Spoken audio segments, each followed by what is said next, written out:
Hello and welcome. Hi, Stephen. How are you doing? Hey, how's it going, Alison? You keeping okay? Oh, I'm okay. Always getting into the right frame of mind when we're going live. So today we're going to talk about neurodiversity. I want to thank you, Stephen, so much for bringing this topic to my attention. It's not something I know very much about, so I'm going to be all ears and asking what might be some really silly questions. I don't mind asking those silly questions because I'm sure other people out there have got silly questions that they're a bit embarrassed to ask. I know there are people in my social group, I know there are people in my family, I know there are people in my business who are labelled, if that is the right word. I don't even know if that is the right word. Is that the right word? Are we supposed to label people? We're going to come to that, but you're correct, yes. Okay, so why don't you start by introducing yourself, telling us a little bit about you. I'm going to be playing around with some of the slides and stuff, so if I get it wrong, don't be cranky with me. I'll just put this one up, which is, you could just tell people what we're going to be covering today. Most definitely. The music quite loud here, Alison. Can you just turn that down a wee bit for me, and I'll just go ahead? Yeah. Perfect. Yes, so again, thank you very much. I'm Stephen Keary, and just in introducing myself, I'd like to say good afternoon from Northern Ireland. The weather here is very dismal and very wet. It's my type of weather. And also, just before we start, can I just ask you to do me a wee favour and please comment in the chat area where you're all from. Brilliant. Yeah, so today we are going to be talking about the titling of Understanding Our Neurodiverse Colleagues. And you'll see that on the screen in front of you. We'll be talking about ADHD, which you know, meaning Attention Deficit Hyperactivity Disorder, ASD, which is preferred over the term Autism Spectrum Disorder, Tourette Syndrome, and we'll be touching on Bipolar and Dyslexia. Thank you again, Alison, to you and your team for having me, for People Vision having me, for inviting me to this LinkedIn Live. Am I nervous? Heck yeah. And today, from what I've already seen in LinkedIn, there are so many professionals out there who've registered to come along and watch this, so thank you very much. And this goes without saying, I am aware that many of you are very highly experienced and qualified, well beyond myself. However, in setting my credibility, I would like to just let you know that I title in my job description as a leadership, learning, and development consultant for my business. And the niche in my business, and kind of where I'm trying to get to, is that I believe that no one loses out to learning. This is at the forefront of all of what I do.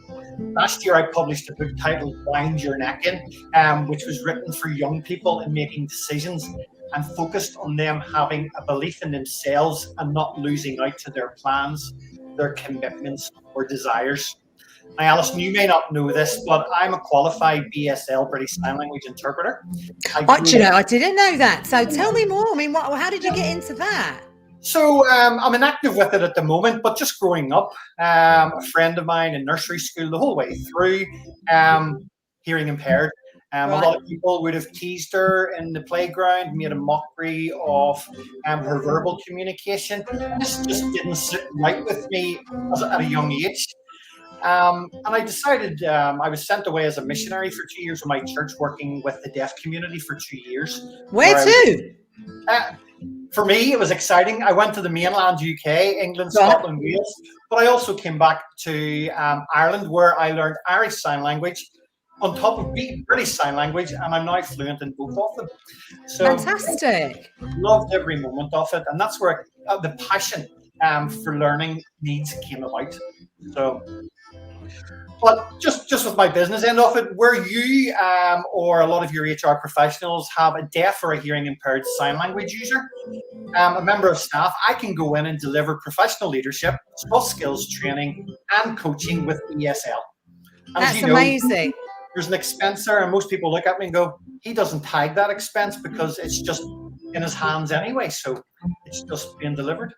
I think that sort of really came to the fore as well, didn't it? When we looked at those COVID briefings, there was quite a big ding dong about that and who was signing and who wasn't and how big they were and la la la. And so I think probably us who are not in that world, that was a bit of an eye opening for us. it was landlocked. It was a landlocked court case last week where it actually states that you must not pass the expense to the individual. It must be from your company or in your budget. So I'll mention that a little later. Yeah. But all within that, I've also had a lifelong love for working and volunteering with those who identify with neurodiverse or specific educational needs. And I have a history of frontline experience in working with young people, roughly age 11 plus and beyond, and those who identify, and here's a list, special educational needs, learning disabilities, learning preferences, autistic, dyslexic, atypical, diverse, neurotypical, and developmental disorders. Now, there's lots of titles there, and that was just 9. I know there are more. So this is why I'm mentioning you today. The title is Understanding Our Neurodiverse Colleagues, and not the 9 that I've just listed. Yeah. So you can see that Alice has commented on here. Thanks, Alice, for your contribution. Sign language is so useful. I think it could be taught more in schools. Very much so. Very much so. And it's coming that way. I start in September, where I work in the afternoon in a school for their sixth formers who have chosen to do that. And I tell you, it's a marvelous, marvelous opportunity to be able to do that. Jen says hi. She's in the not so sunny West Yorkshire. I'm sorry it's not sunny where you are. They're there today. I'm really sorry about that, Jen. So yeah, tell us a bit more about the first thing that. So if we just remind ourselves, the first thing we were going to talk about today, which was understanding our neuroscience friends. I mean, maybe say, is it all right for us to ask people, if there's something we've noticed or not, of some of those syndromes, help me understand on a wider basis how we can handle this. So let me explain to you what neurodiverse means. Please. It's believed that an individual, Judy Singer, a sociologist, should I say, and an adult who has autism, started using the term neurodiversity in about the late 1990s. Now, for her, it refers to the concept that certain developmental disorders, they are normal variations of the brain. We are both believers that individuals, now I use individuals because I'd rather say it over people, who have these certain developmental disorders also have certain strengths. It's important for me to spell out today, though, that neurodiversity isn't the same thing as is not the same as disability. Right. Under the Equality Act. Although individuals who have neurodivergent features may need accommodations or reasonable adjustments at work and school. So neurodiversity is an approach to learning that argues diverse neurological conditions are results of normal variations in human genetic makeup. Like clearly, as you and I will know, everyone is an individual, whether neurodivergent or not. And that needs to be the starting point of what we're talking about. The definition of neurodiversity has come to encompass many, many more conditions now due to advocacy in Europe and also in the Americas and in the UK. On part of individuals like myself who have come to see their condition as part of themselves rather than something externally created. Right. So, and what is this? You asked me to put this slide up. Tell me, what does this slide mean? Okay. So in a few moments, I'm going to identify with you the 3 diagnoses that I have. Right. And rather than me turning around and say, hi, Alison, I'm Stephen Keary. I identify as having attention deficit hyperactivity disorder. I have dyslexia and I have borderline personality disorder. By the end of that, you're wanting to sleep. So it's easier for me to show you. I don't know whether I want to sleep or I'm a bit skeptical and I'm a bit I'm just going to be honest with you because I think this is what we're here to talk about. I'm like, oh my gosh, how am I going to cope with this person? What does that mean? Have I got to be different? Have I got to be careful? Oh, sure, but I don't know what to do now. Treat us the same as you would treat Alison. You never knew about anything like this until yesterday, and I've been with you for 5 years. The business for 5 years. Yeah. But that picture that you showed up there, it is the infinity. It just means it continuously goes round and round. And it represents everyone who has somewhat of a neurodiversical strand. So me, I represent that by having ADHD, dyslexia, and a borderline personality disorder. So do they still call it a spectrum? Autism, they would place and term it as a spectrum. Right. So vast. Right. At the moment, we try not to say autism. We would try to say ASD, because previously you would have heard the term Asperger's, and they would have said that would have been to the more functional end of the spectrum. Right. But in some cases, that's very unfair. So they've brought it down to calling it ASD or just autism straight up. Okay. Yeah. Okay. It's really helpful. Yeah. So it is by preference that I refer to myself as being neurodivergent, just as I said there. And I believe that this is suffice rather than spelling out exactly what my developmental challenges are or where they lie. Now, as a child, I went through education with 2 diagnoses, which was ADHD and dyslexia. And I was often reminded in school very, very quickly that I was not destined for great things. Everything that I've achieved is on the back of having such a fantastic academic life. Because I left school with no GCSEs. I left school with nothing. And today, I sit with a master's degree. Fantastic. In what? A master's in communications for learning and development, and a bachelor's in business management and law. Amazing. So that was my wife. I just wanted to give a shout out there to Frank, who says, "Hi, Alison, glad to be here." Frank knows the treachery that can be a live stream. He's a great advocate, and he's helped me on a few. But just going back to you, that's absolutely amazing. I'm sure people would love to put in the comments below. So you've got a master's. Where did you get your master's from? Queen's University in Belfast. Fantastic. Fantastic indeed.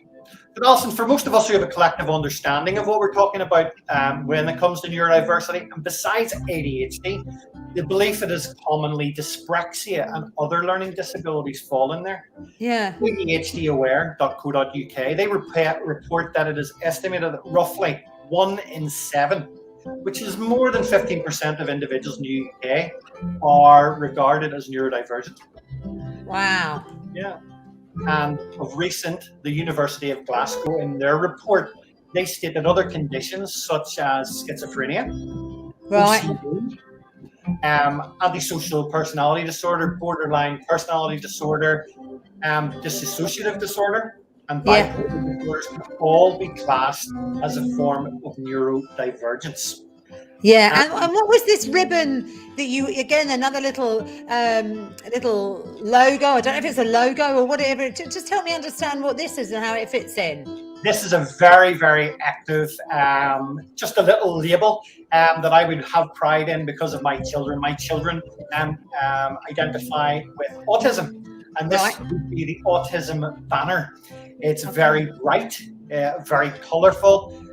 Lovely to wear, lovely to put on my car as well, and it's just showing you all the different hands of what these children or those who have ASD can actually do. So we're always active and we're always trying to take it forward. So I would advocate there.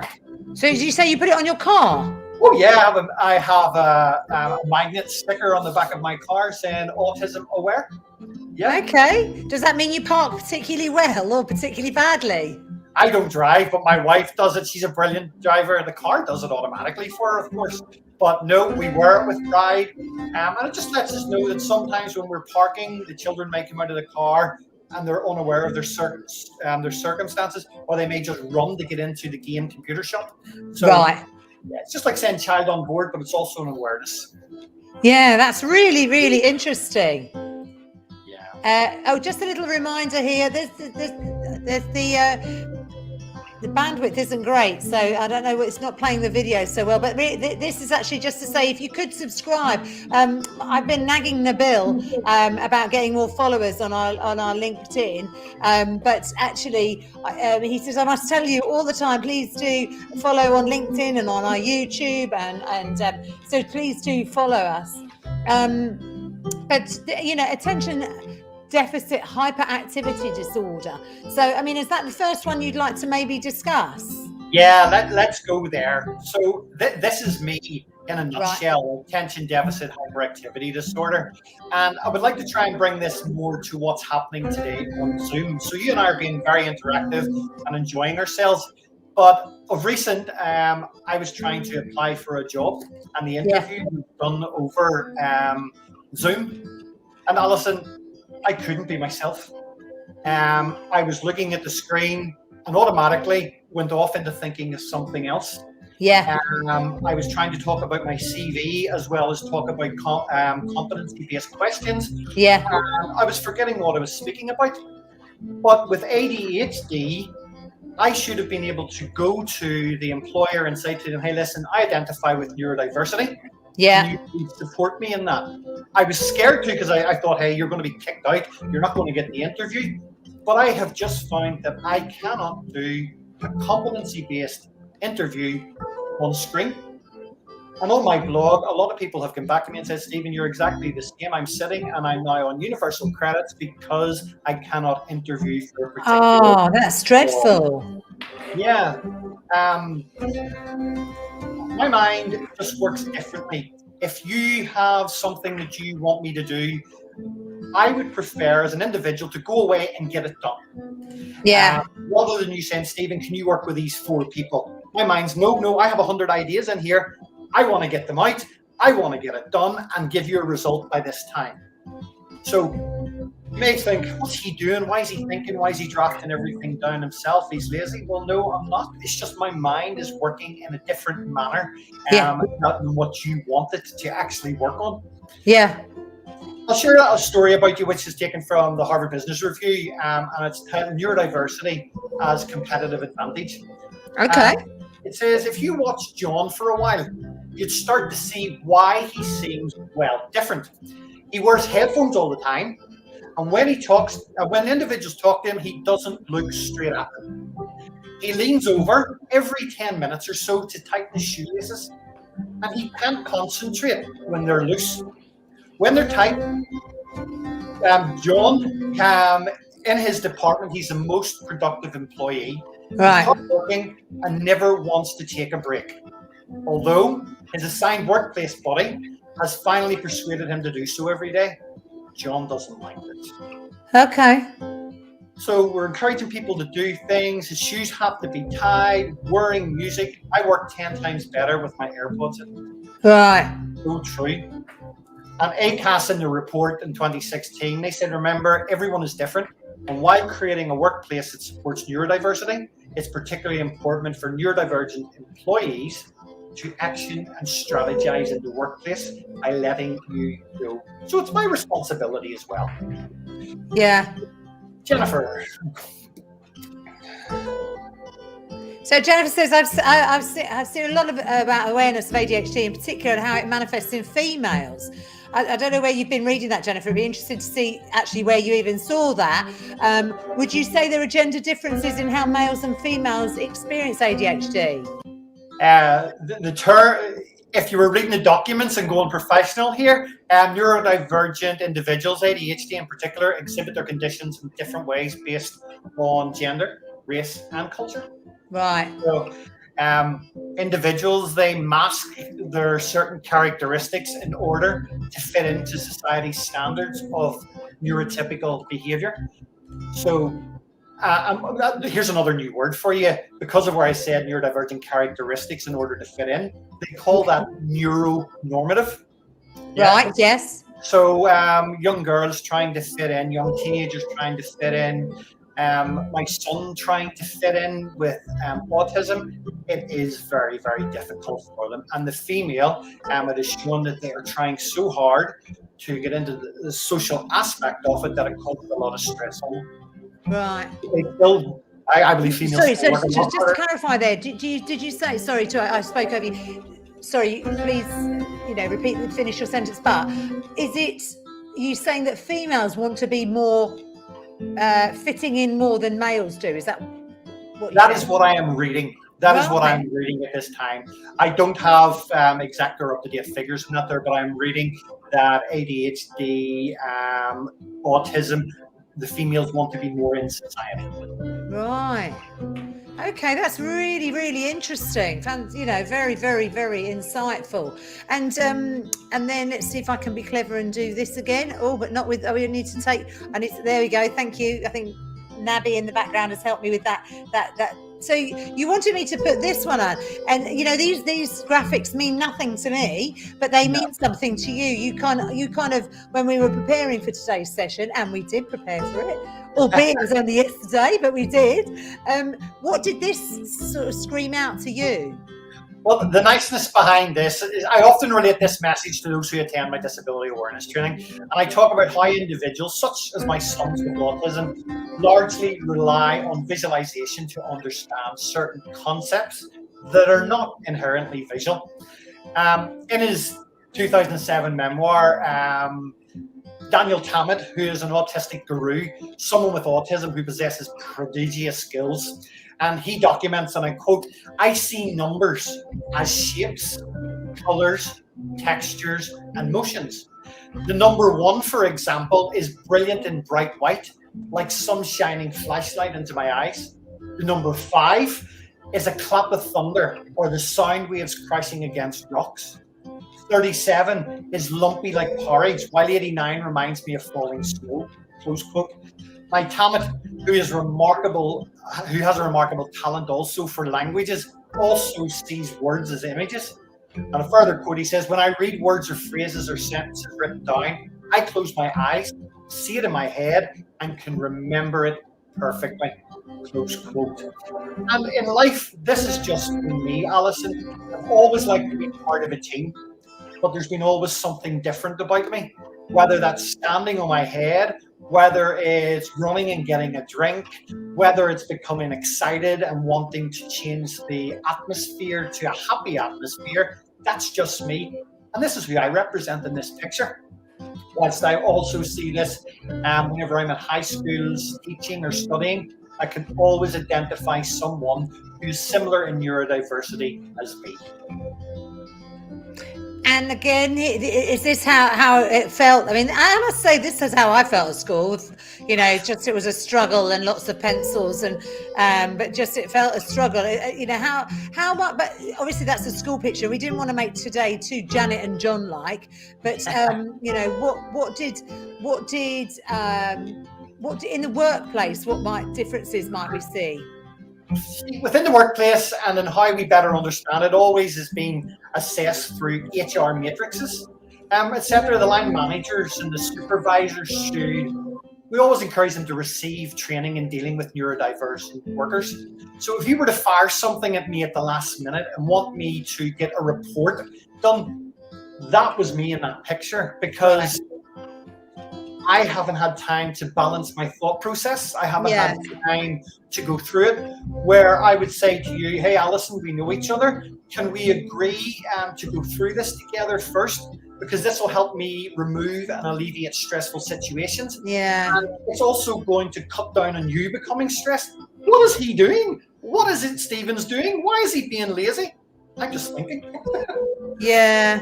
Yeah.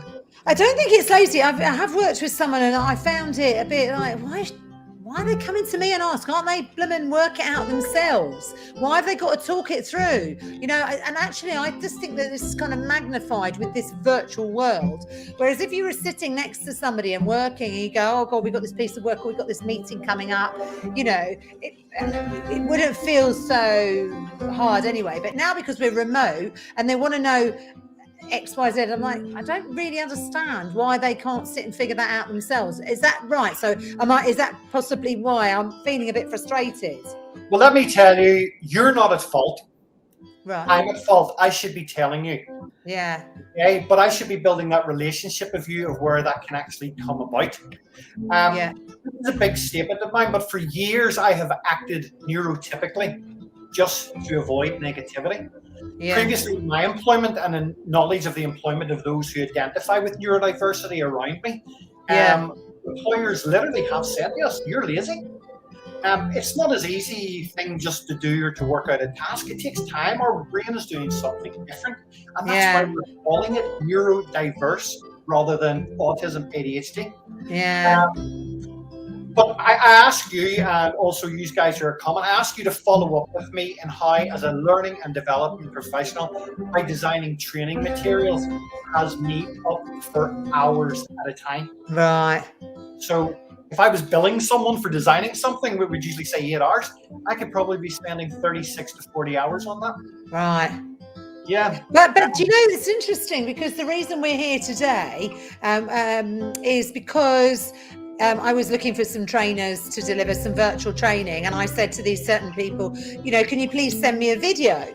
And some people won't send a video of themselves. The job was for a virtual trainer, but you sent me, and I thought you were the most engaging trainer of all of the people I saw. I didn't know anything. I think that might be the hyper bit about you that made me think, I just thought you were so engaging. So whilst the training delivery and the preparation takes a long time, when you're doing the delivery, do you then feel alive? Tell me what happens to you then. Yeah. If I look back at the who registered to come on to this meeting today, you have a lot of mental health professionals there, and you have mental health first aiders and suicide prevention professionals. Alison, in reality, what I'm doing here, I'm putting on a front. I'm putting on a front because I love what I do. If you task me to do something, I'm representing you, so I will learn all of that and take it in. Yeah. And once I get into that classroom, the ADHD part of me overtakes, and I become extrovert. Yeah. Every way. But at the end of that training session, whilst I thank everybody and whilst I say, hey, nice to see you, I want to go home to my hotel room and just get into the shower and relax. Right. That's an awful thing. I spent a lot of time in Russia and in the Eastern Bloc recently with fantastic people through training. Yeah. But in that classroom, I was the most extrovert. I loved it, loved every minute of it. But once that day was over, I was happy to get an Uber or whatever back to my hotel. Yes. Okay. So yeah, it would be a fun for me, but I love the classroom. Okay. So John says organisation may perceive these people as maverick and non-conformist, not fitting into the norms. I'd be interested to hear on the chat if anyone could put examples, obviously not specific examples, but things that they've observed. What I'm trying to get to understand from this session is more about how people behave and those behaviors that we might experience that we just think are odd, but just give me some examples. So if anyone's got any real life examples of things that they've seen, observed, that would be really helpful. Please do. And thank you, John. You are so correct in that. And as I say, my specialism is in communications for learning and development. Neurodivergent individuals like myself, we have problems with normal forms of communication. Some individuals who are on the autistic spectrum, for example, have difficulties in reading others' facial reactions. Also their body language or the nuances within conversation. Alison and I really got to talking a couple of months ago whenever I sent her a message. I said, Alison, I always love that you reply to any messages. And I just think that's great because that gives me a boost that I know that I will work with Alison because she replies and doesn't keep me in the void. Other employers or those training providers don't come back to me. I'm just like, I can't trust them because I have a certain communication. As I said about those with autism spectrums, and whilst you are commenting below, try to please avoid using jokes, sarcasm, or ambiguous statements. I'm the biggest joker in the classroom. I'm also very sarcastic because I'm Irish. But people don't really understand that. No. My son is a perfect example of when we have to be careful of our communication. A social worker who would visit us every month is fantastic. And she just knocked the door one day. Matthew opened it. Hi, Matthew. Is your mum and dad in? Yes. And he closed the door. That was a literal conversation. So try to be clear and direct in using concise sentences. And Alison, if you ever identify someone who comes across as being neurodiverse, say, yeah, I'm Alison. I'm learning more about neurodiversity. Where I go wrong, please tell me. But in the workplace, people will not do that. They will just avoid them like the plague. My children, if they were to see someone in a shopping centre, only because I've educated them and they're in a wheelchair, they don't go up, hello, how are you? Hey, listen, I'm in one of these aisles if you need me. Just call me and I'll help you. Yeah. And that's all it is. That overcomes your barrier of difficulty. That overcomes your barrier of feeling stupid. And you are not to blame, Alison. Yeah. You're not to blame. You're not being rude, as Jennifer is saying there. A guy perceived as being rude and not as a team player. It's just unfortunately that's who he is. Use short sentences in written communication. I can't say to myself, it's thirsty, get the bin up, then bring the bin down, and then wash your hands. I can't do that. Again, if you're someone in your workforce, Sometimes diagrams are better than written communication or instructions. I would love nothing more than to send to you, Alison, my ideas in mind mapping. Oh, that suits me. That would suit you because you would look at it and go, okay, that's a color and that's one word. Yeah. We're designed for one words and colors. Yeah. That would make life so much easier. And where appropriate, please use closed rather than open questions. So is your mum and dad in? Yes. Okay. Will you go and get your mum and dad for me? Yes, I will. Okay. Speech to text software may be helpful. So, and Alice says here, maybe some quirks in appearance or behaviour. I know autistic individuals who may. What does she mean by stim? Stimulus, or how they come across. What? Be a bit snarky. Dry. Oh, dry. Oh, dry, Alison. Yeah. Oh, I don't know, Alice, but maybe you could help us understand. Alice maybe is a bit younger and I'm a bit older. Maybe it's some street language I'm not sure about, which include abnormal or repetitive physical movements that seem unnecessary. I think that's really interesting. I guess the thing is, unless they being the person or the person you're working with tells you. I don't know that any of us. I mean, again, this session is just about awareness and thinking about it, and the different bits that there are to it. So, are you just saying that it's okay for us to say, are you ADHD or anything? I just don't want to upset and offend anyone. You're not. You're not. And a lot of people would ask me, and just to say there that, as Alison says, stimming, this is self-stimulating behavior. So hand flapping, flicking, rocking, jumping, stimming. Yeah, because I have a son who has Tourette's syndrome and he would do that there. And he would require that. Okay, because she said I meant in stimming and I still don't really. So now you're describing it. It's Okay, I'm getting it. Well, that kind of leads us nicely onto the next thing, which is this. We talked about Tourette. We wanted to just bring up Tourette's as well. So what are your thoughts, comments, light bulbs? Is anyone, please do put on the comments if anyone's worked with anyone with Tourette's. What impact has that had? Can you talk to them about it? Do you feel confident to mention it? So back to Stephen, what are your thoughts on that? Yeah, and so it's Tourette or Tourette. It's a syndrome, is a disorder that involves repetitive movement or unwanted sounds. Now, it does not mean that the individual is going to be in your workplace and constantly using expletives. It does not happen. So, for example, my son Matthew, growing up, he would have called me fat bum, and it wouldn't be hi daddy, it would be hi fat bum. So I let that go. It doesn't matter. Repetitive movements of his hands. So if you think about it, if you were to do this for 5 seconds, you're going to feel drained. This was doing that for 24 hours a day. Right. Whilst he's in a classroom of his peers, it's exactly the same thing.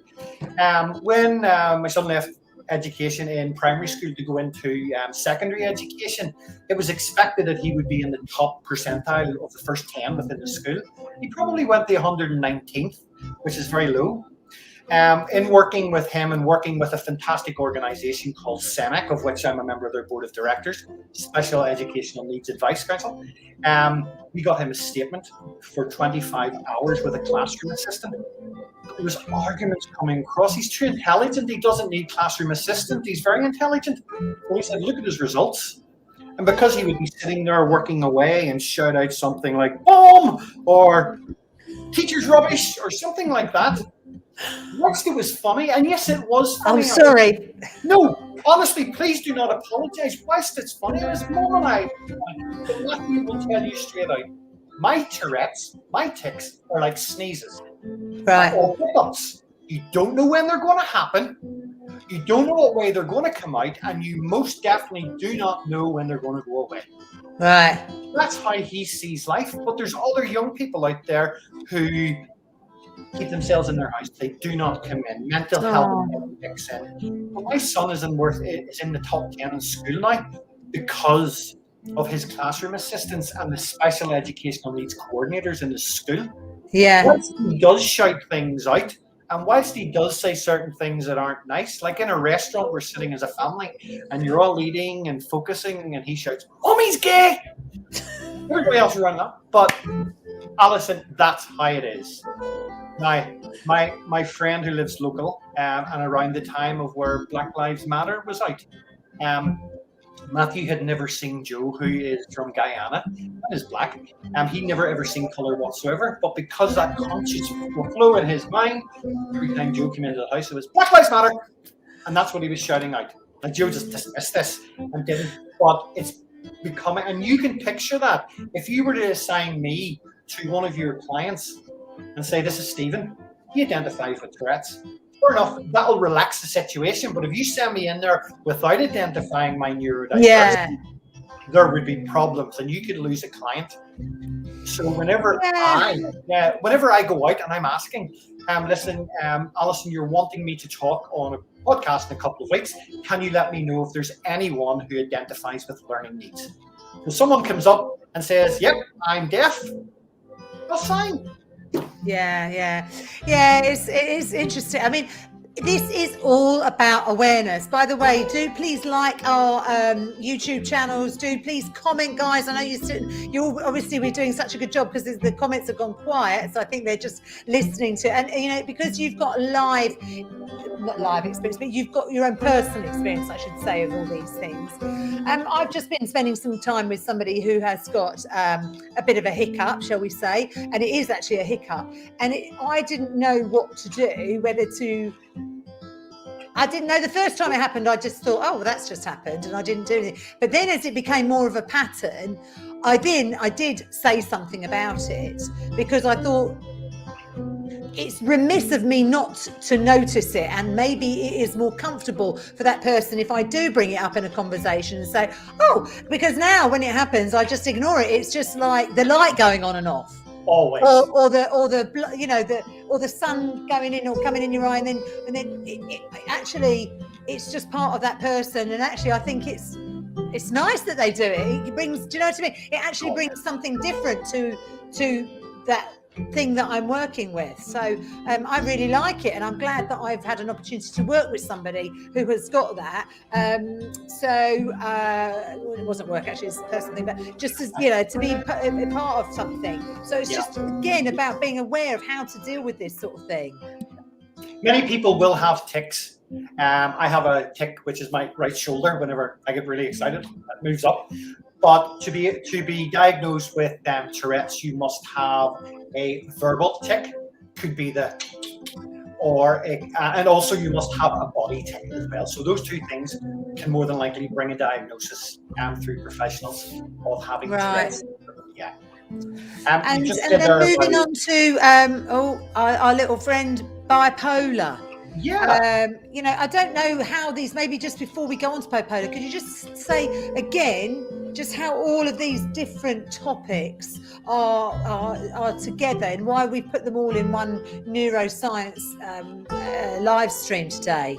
Yeah, and as I put in the comment box much earlier today, bipolar, or whatever it's seen as, whether it's borderline personality disorder or whatever way you refer to it as, I have borderline personality disorder. So this causes a disruption in the pattern of how I think and how I process things, and also how I feel after my training session. So a lot of your members who are visiting now will understand that. But a lot of people are looking at it and saying, well, I don't agree with you, Stephen, here that bipolar or borderline personality disorder should be neurodiverse. And that is one of the contradictions of the neurodiverse movement. And it's still going on. But in the United States or the United Kingdom or in the EU, people are having their own perceptions.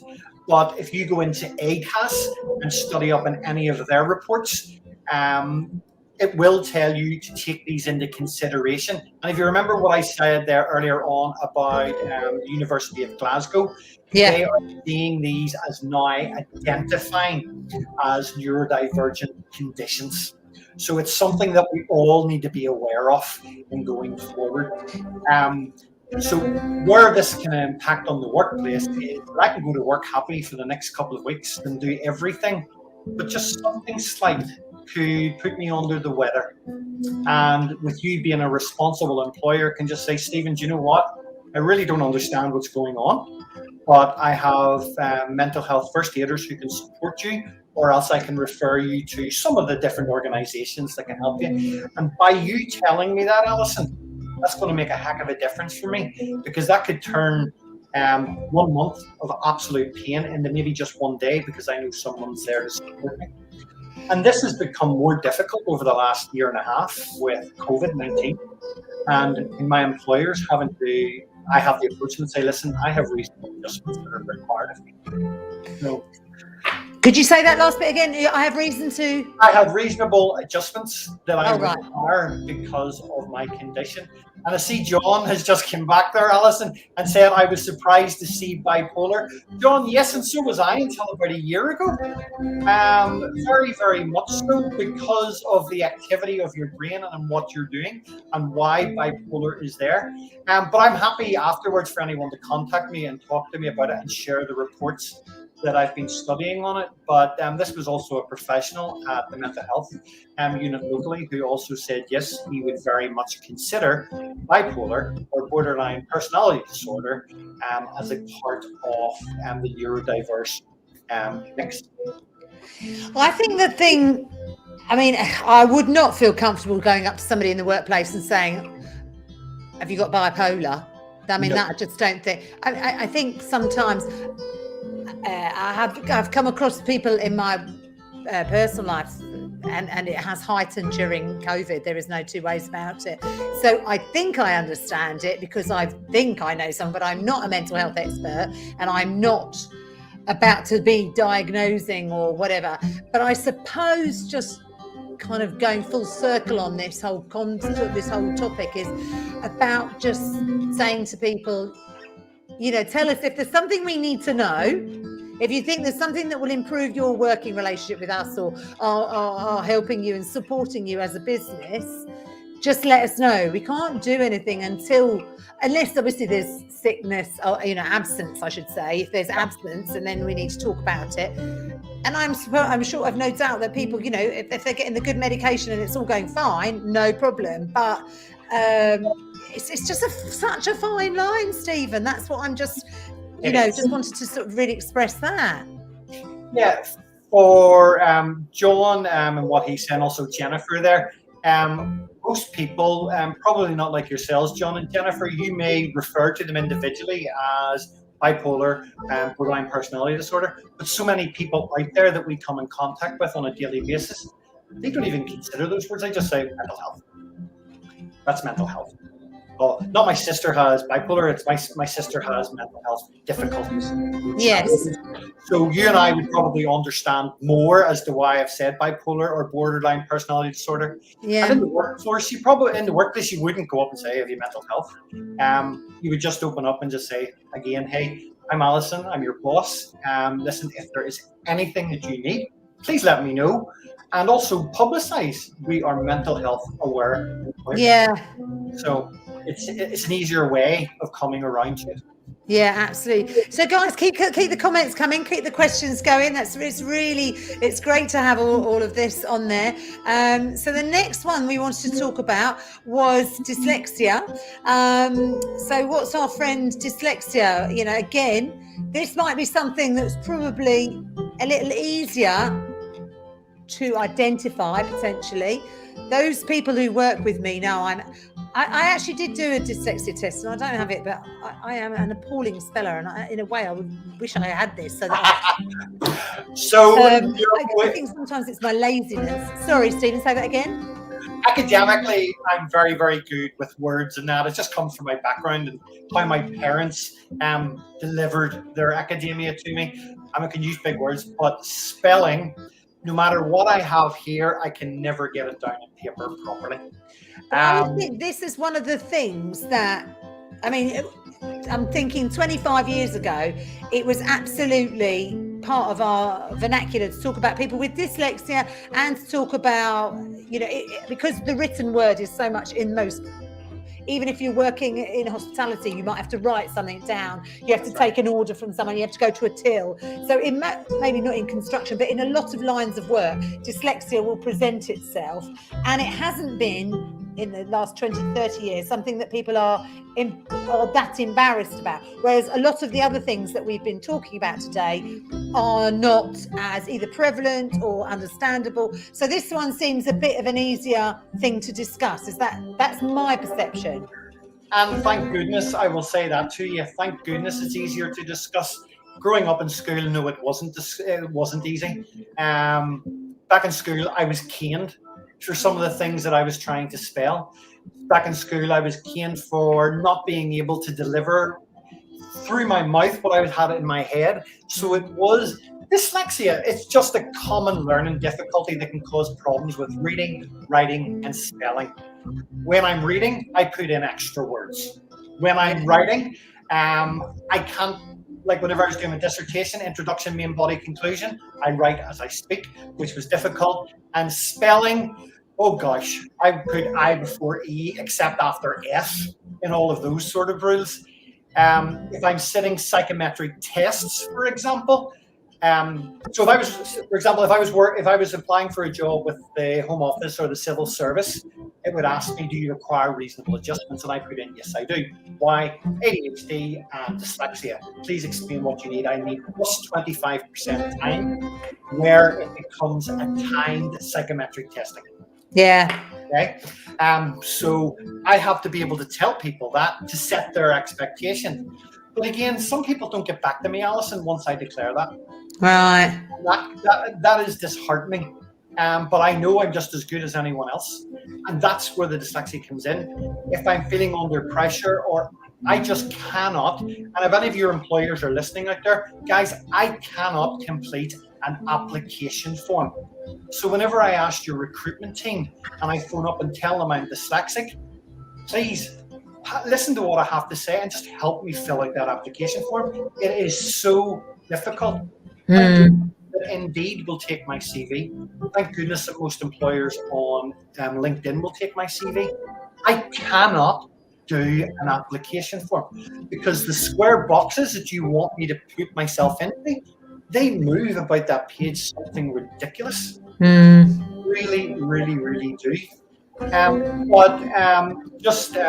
has came up there and says she knows someone who made it all the way to Oxford University before getting diagnosed. I know. I didn't get diagnosed until after fifth form in school, after my GCSEs, after being told that I was stupid, that I couldn't do anything and I wouldn't achieve anything. But although I had a diagnosis of ADHD, it was totally seen as a separate thing. Yeah. So the word in medicine now is comorbid ADHD. Dyslexia is comorbid. So they work very much close together. And you will usually find that those with neurodiversity will have one or two, possibly even three. Right. Together. And I asked you, I did ask you yesterday whether it is hereditary, or, this wiring, if that's the right word for it. Is it something that you find within families? Is it genetic? Personally, within my family, no, we haven't found it. I think I'm the only one that identifies with it. Having two sons with autism, we still don't know. And I think the jury's still out because there's still a lot of research going into it. But none of my children would identify with dyslexia. Okay, all right. But with all of this neurodiverse, all the different aspects of it, do you think they're connected and genetically there's a higher propensity in families? Oh, if we're looking at all of these different things? Me, personally, I am seeing it. Yes, I am. But I am not qualified big time in that area. But when I said earlier on about gender, race, and culture, you can see it. You very much can see it. Yeah, okay. Dyslexia, I've seen it in schools, state-run schools, where there's a high percentage of children identifying with dyslexia, dyscalculia, dyspraxia. just because it's a diagnosis that they can easily get now, but they are identifying more with it. Somebody's bound to come back with comments about that, but I'd love it if there's somebody on the call that that has got some comments around that would be we would welcome that. I guess it's just all about awareness, all about communication, chatting with people, getting to understand them. We've had a great session today. These are the aspects, the things that we've been trying to do, which is just understanding our neurodiverse colleagues, not being too scared to ask questions or to offer that opportunity to chat. ADHD, ASD, Tourette singular, not Tourette plural, bipolar and dyslexia. All that really remains is if there's any other questions. I don't see any outstanding questions, but it'd be great if the people, first of all, if you could subscribe to our YouTube channel, we would love that. But any other questions that can creep up, creep isn't sound the right word, but any other questions would be fantastic. But just listen, massive thanks, Stephen. Really enjoyed working with you. It's been fantastic to know what is under that, know about neurodiverse, to have a really open conversation with somebody who is part of that world, who identifies as, that's what I've got to get the words, got to get the lingo right, somebody who identifies as, and your experiences as a somebody in the training world, somebody who's got kids, just all of this. And John says, thanks, it's been really interesting. Honestly, it's been just so lovely. So if there's any other comments, please do pop a comment in to say thank you, because it's very exposing for you. I think, Stephen, to share. Do you think everybody is comfortable, who's in that position is comfortable to share? If you as an organisation let them know, they will be. Right. Especially with COVID-19, there's so many staff who have had reasonable adjustments before COVID-19, including those who are neurodivergent. It's important to find out whether those existing measures are needed. Just ask. Seriously, I'm not going to be offended if you just ask, and you're not going to end up in a court case. Honestly. Really? Do you identify with neurodiversity? Yes, Alison, thank you for asking. I do. Or Alison, I don't think it's appropriate to ask. That's what you're going to get. Right. People, a lot of my friends are disabled as well. I see that you're in a wheelchair. Can I help you? No, I'm good. I can be able to do this myself, but I will come back to you if I do need it. Yeah. All you're doing is being aware, and that's the way the world is now, being aware. Hi, I'm Stephen. I'm autism aware. If you need anything, let me know. Yeah. I'm Tourette aware. If you need anything, let me know.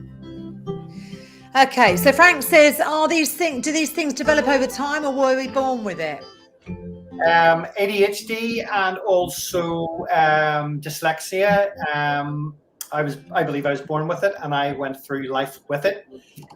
Borderline personality disorder. Upon my diagnosis, I lived during the Troubles in Northern Ireland, so there was a lot that I had seen. And I believe that, just like post-traumatic stress disorder, that has developed over time. So thank you for asking that. I think that would be my best answer, Frank. Okay, and thanks for sharing such honest. Do you know what? I come back to Jennifer's comment and say, I heard something on the radio the other day which I thought was fascinating, that people with who have no sight, I don't know if that's the same as being blind. I think if they've always been blind, they don't have personality. They can't be schizophrenic. They've never had anyone with it. Do you know that? I can't comment. I've heard it. I really have heard it. It's just their differences of senses and their different approaches and their different takes on life. Yeah. Yeah. Well, this is a lovely one. I think we'll finish on this one. Thank you from Jennifer. We love Jennifer. Jennifer's also done lots of live events with me, webinars and such like. So she's an advocate. So thanks for joining us, Jennifer. Thank you. Really insightful and great to hear your experience, Stephen. I think I echo that. It's really, really great to be able to have such a frank conversation with somebody who is living and breathing in this neurodiverse world. So all that remains is to say, please do subscribe to our different channels, YouTubes, whatnot. It's been fantastic to be part of this. Thank you again, Stephen. Fantastic. And anything final from you, Stephen? Look after yourselves and please be aware. Just ask. Oh.